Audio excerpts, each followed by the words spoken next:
పెద్దపల్లి జిల్లా జూలపల్లిలోని కురుమపల్లిలో క్రషర్ క్వారీతో గ్రామస్తులు అనేక ఇబ్బందులు పడుతున్నారు. క్రషర్ క్వారీలో జరుగుతున్న భారీ పేలుళ్లతో తమ ఇళ్లు పాక్షికంగా దెబ్బతింటున్నాయని ఆవేదన వ్యక్తం చేస్తున్నారు. పేలుళ్ల తర్వాత వస్తున్న దుమ్ము పక్కనే ఉన్న పంట పొలాలు, మామిడి తోటలపై పడి దిగుబడి సరిగ్గా రావడం లేదని రైతులు ఆవేదన వ్యక్తం చేస్తున్నారు. అంతేకాకుండా పెద్ద పెద్ద బండరాళ్లు పంట పొలాల్లో పడుతున్నాయని భయాందోళనకు గురవుతున్నారు. క్రషర్ క్వారీ యజమానుల ఆగడాలను అడ్డుకోవాలని పలుమార్లు అధికారులకు ఫిర్యాదు చేసినా పట్టించుకోవడం లేదని వాపోతున్నారు. అంతేకాకుండా క్వారీ యజమానులు తిరిగి తమపై అక్రమంగా కేసులు నమోదు చేయిస్తున్నారని చెప్పారు. ఇప్పటికైనా క్వారీ యజమానులపై చట్టపరమైన చర్యలు తీసుకుని తమకు న్యాయం చేయాలని గ్రామస్తులు అధికారులకు విజ్ఞప్తి చేస్తున్నారు.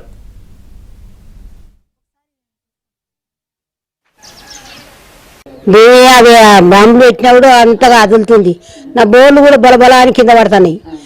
అది పర్యవేసింది, ఇటు పర్యవేసింది. నాకు అది కూలుతుందని భయం అవుతుంది. అది మాకు ఉంటే ఏమవుతుంది, మా ఇండ్లన్నీ పాడవుతున్నాయి. ఇక బంద్ చేసుడే. ఒక 100 ఎకరం భూమి ఉంది మాకు ఆ ఏరియాలో. 100 ఎకరం భూములల్లో పంటలు వచ్చలేదు. మాడి తోటలు అపిరీతమైన దుమ్ము వాడి పూతకొచ్చే టైంలో పూత మాడిపోతాను దుమ్ము వాడి. ఏమైనా మేము అడగపోతే దుమ్ము పడితే మంచి కాపాడుతాయి అని అంటాడు. మేము తలకాయ పట్టుకొని మేము ఉంటాను.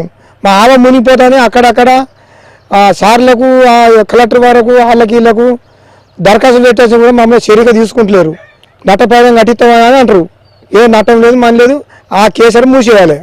ఆ కేసరి వల్ల మా పంట పొలాలు మొత్తం ఖరాబ్ అవుతున్నాయి. ఒక్కొక్కటి 5 కేజీల బండ పడుతున్నాయి.